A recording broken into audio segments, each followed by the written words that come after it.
Sa ating muli niya ngayon si former president po ng IBP at isa po sa ating iginagalang sa usapin po ng constitutional law, si Attorney Domingo Cayosa. Good morning po, Attorney. Good morning, Ted and DJ Chacha. Apo. Magandang umaga po sa ating mga kababayan. Salamat sa panahon. Attorney, ano po lamang muna, kasi ngayon naguguluhan po kami no, sa panonood namin sa mga sinasabi po ng gobyerno.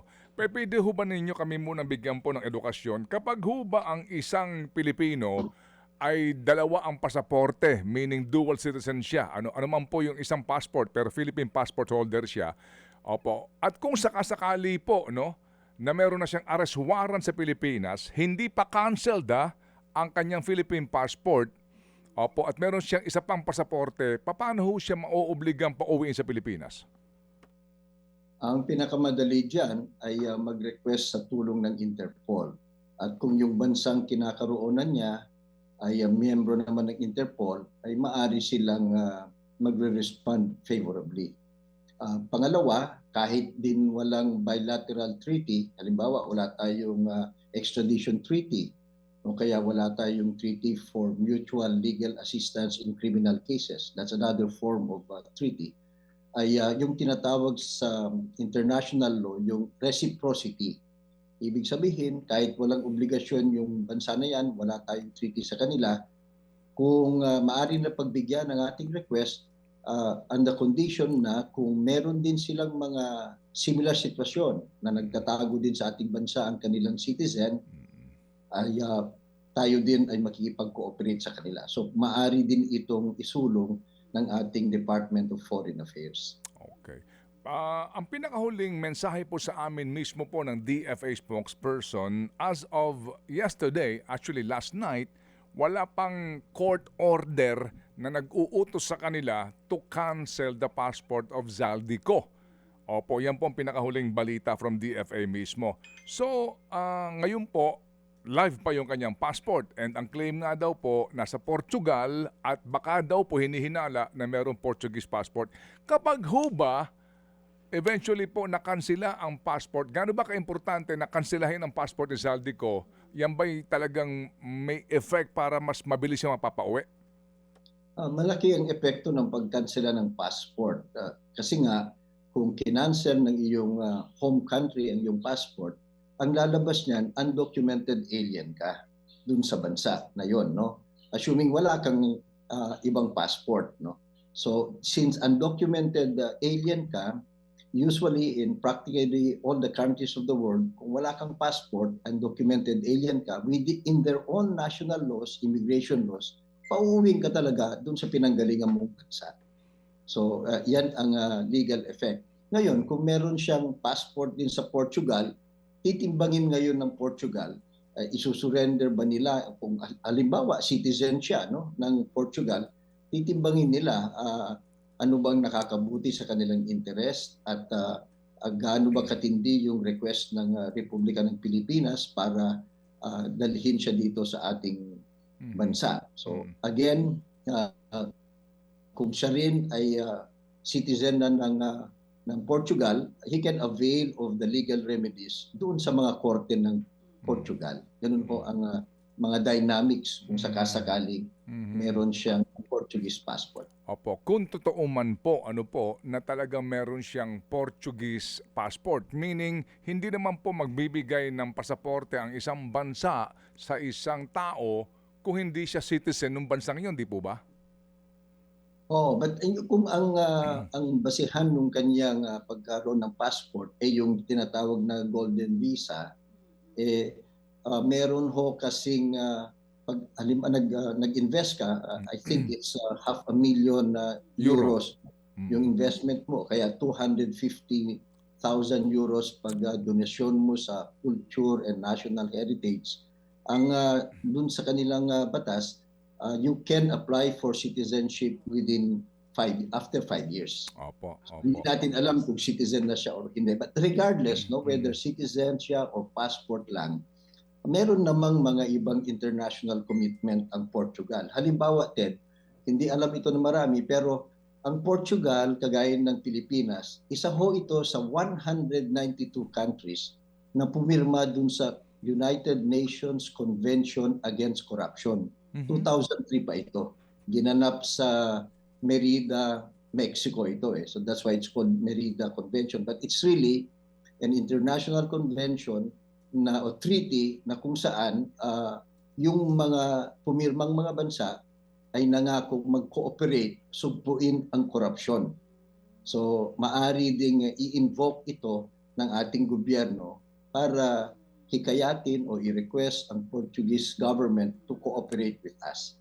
Opo, opo. Pero yung nga po din sinasabi no, na wala daw pong existing extradition treaty ang bansa with Portugal, kung Portugal man po ito. Pero kaninyo, kahit na wala iyon, ito pong uri ho naman ng kasunduan na signatory po ang Portugal, eh may bigat yon kasi nga sila ay nakikiisa sa higit 100 at siyam na po mga bansa na lumalaban sa korupsyon.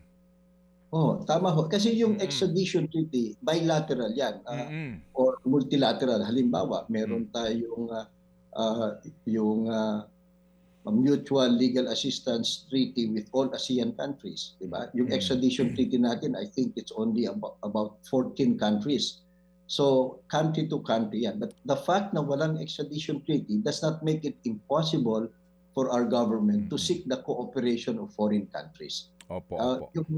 Stricto ho sila sa European Union against corruption. So, mahihiya din ang Portugal na ikokodol yung isang big time na pinaghihinalaang mandarambong sa ating bansa dun sa kanila. At the same time, they talk about anti-corruption at stricto sila sa Europe yan. So, tinitimbang din ho nila yan sa kanilang pag-evaluate kung mag-cooperate ba sa atin o hindi. Okay. Attorney, kapag ho ba, kasi ako yung naguguluhan, kay Harry Roque kasi ang bilis mag-cancel daw ng passport, no? After ng paglalabas ng arrest warrant. Yan ho bang cancellation of passport ay kinakailangan pang ipetisyon ng Sandigan Bayan or ng DOJ sa court after the issuance of arrest warrant? O automatic po yung pag-arrest warrant, automatic po cancel yung passport?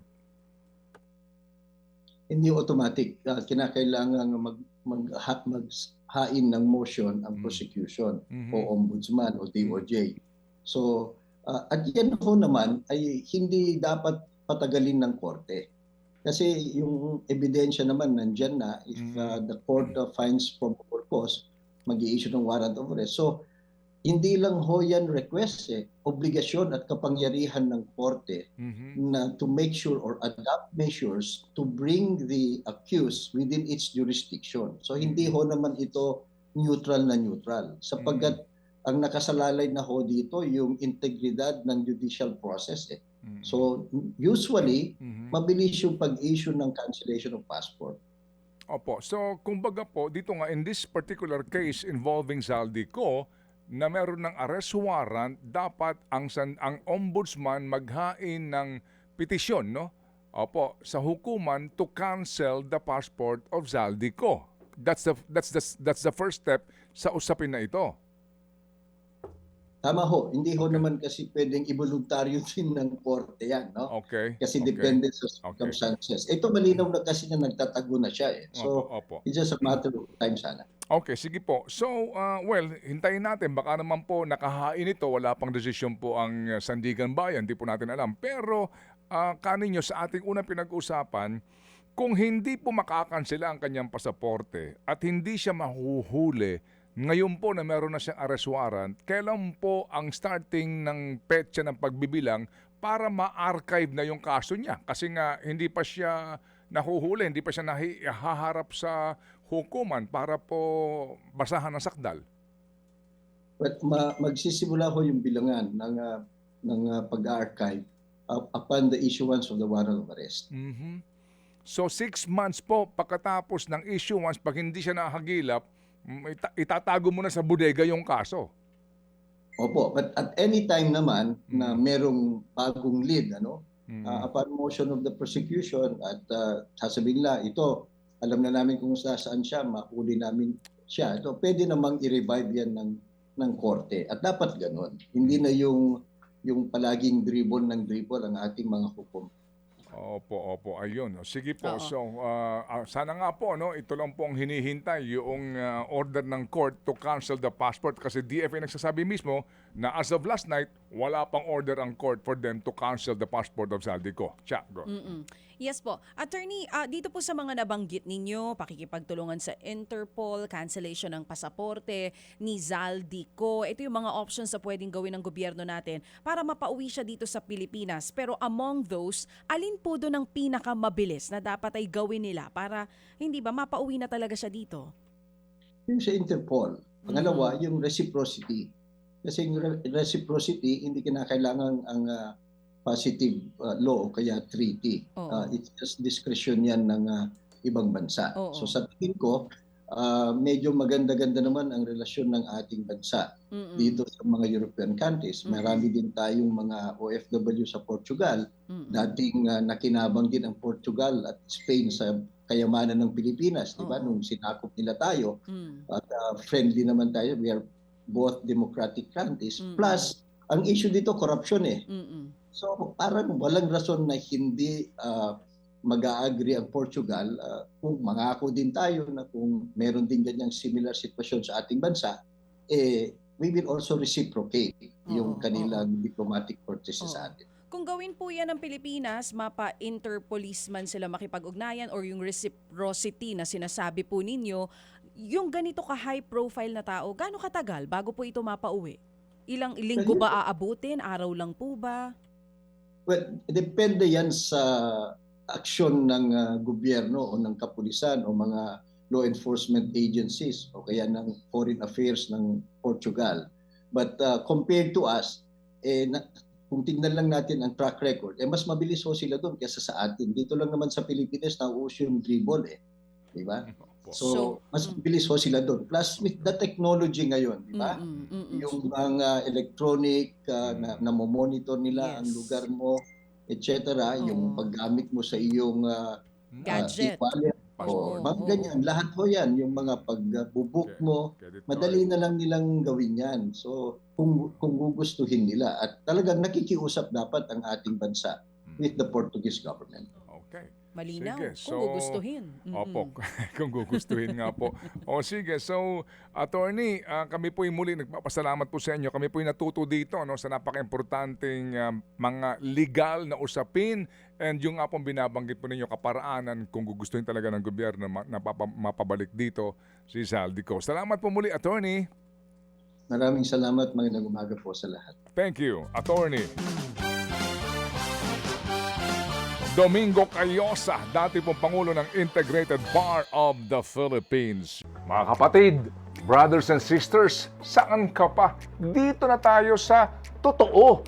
Dito na tayo sa True FM. Mga kapatid, mag-subscribe and follow po kayo sa social media accounts ng True Network PH. Yan po kami. Hanapin nyo lang True Network PH, Facebook, Instagram, YouTube, TikTok, and podcast. Mapa Apple or Spotify man yan, mahahanap nyo kami. Lahat ng mga napapanood at napapakinggan nyo po sa programa, nasa social media accounts namin yan. So, paano mga kapatid? See you sa social media!